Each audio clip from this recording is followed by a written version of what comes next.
does the acceptance of the ceasefire proposal by Hamas alter the dynamics of the ongoing negotiations?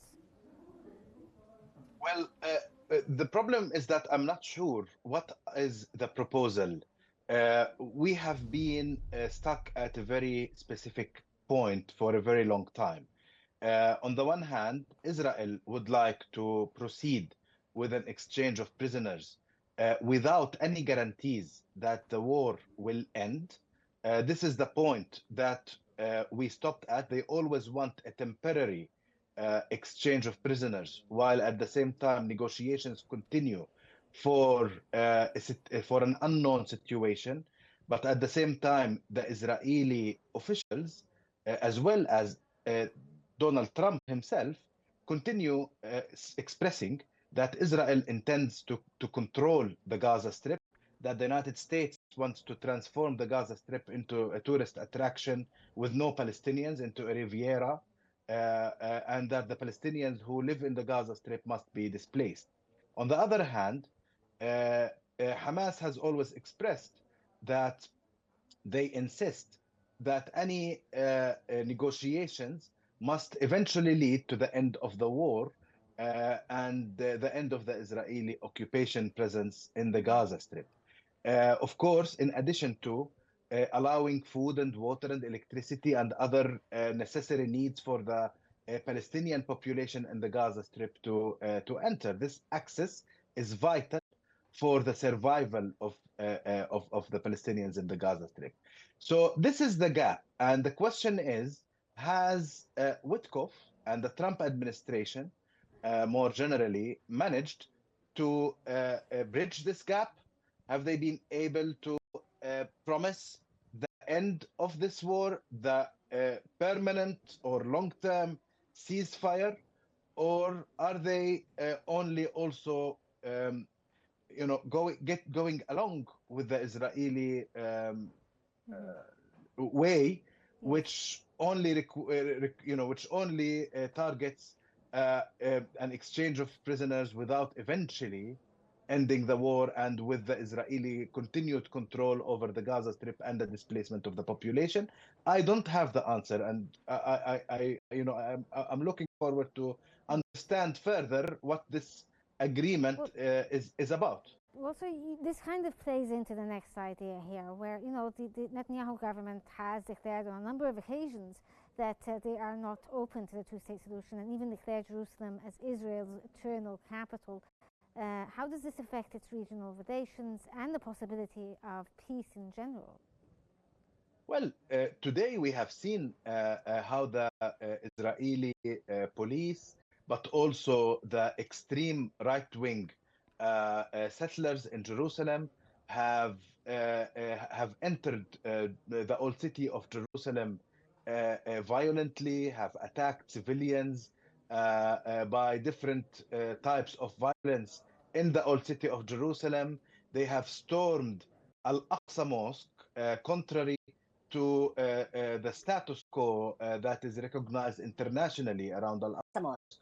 And Itamar Ben-Gvir has even led a large group of right-wing Israelis into Al-Aqsa Mosque in order to perform prayers against the status quo of Al-Aqsa Mosque as a Muslim place of worship.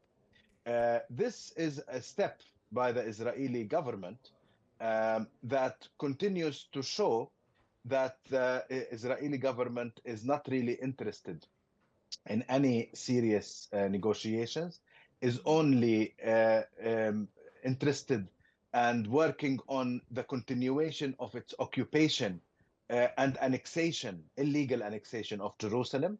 And this is what they are not shy to tell.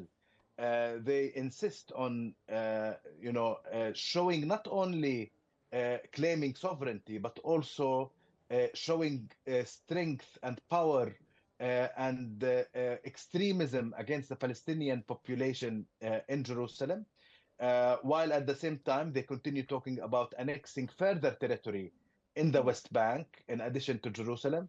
There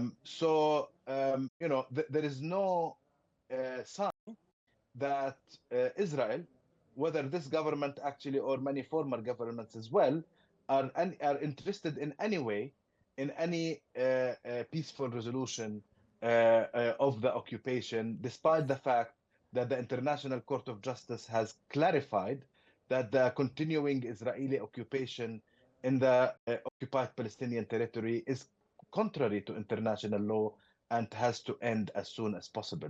Okay, now can we go back to Gaza? There have been orders in southern Gaza for evacuation. How does this reflect the broader military strategies, given that now the Israeli army has occupied about 77% of the Gaza Strip? And how does this play into as well the humanitarian concerns? Well, Israel has managed to gain military control over the Gaza Strip for a long period of time. But what is special about this control and military control over the Gaza Strip is that it is genocidal. Israel is not only aiming at controlling the Gaza Strip, but it's also aiming at evacuating the Gaza Strip from its population. They have destroyed the Gaza Strip in a way that the world hasn't seen actually in the last since the Second World War. It has demolished every way or every necessity of life.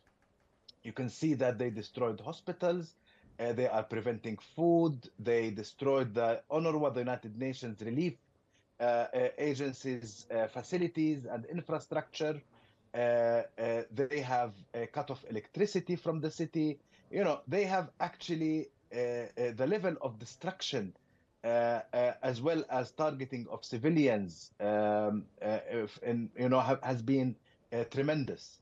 So the Israeli government's actual aim is not only to control the Gaza Strip, but as they stated and as they keep telling us, it's not like they are hiding this. They are actually quite open about it. They want to evacuate the Gaza Strip from its population. They keep saying and that they are looking for a place for the Palestinians to go to in this world. The Netanyahu government has said it, Trump has said it before. So it is a genocidal war against the Palestinian people in the Gaza Strip. And what they are aiming at is not only control, but actually destroying the Palestinian population in the Gaza Strip in a way that they can never reclaim their lives in Gaza Strip again. That's why they don't want a ceasefire.